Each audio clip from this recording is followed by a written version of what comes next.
আল্লাহর মহব্বতে নামাজ পড়লাম, রোজা রাখলাম, জিকির করলাম, তেলাওয়াত করলাম, ওই আল্লাহকে দেখতে মনে চায়।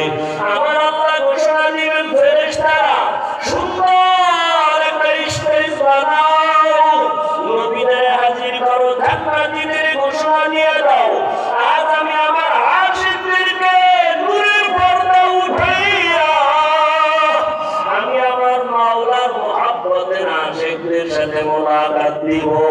পূর্ণিমার চাঁদের মতো আমার আশিকরা আমাকে তাকায়া তাকায়া দেখবে। ও নবীর আশিকেরা, ওই মালিকের দেখার জন্য তুমি অন্তরে তামান্না তৈরি করো। আল্লাহ ঘোষণা দিয়ে বলেন, তাহলে নেক আমল করো। ফামান কানা ইয়ারজু লিকা রাব্বিহি ফালইআমাল আমালান সালিহা ওয়া লা ইউশরিক বিইবাদাতি রাব্বিহি আহাদা। এমন ভাবে নেক আমল করবা ইখলাসের সাথে, শিরকের গন্ধ যেন না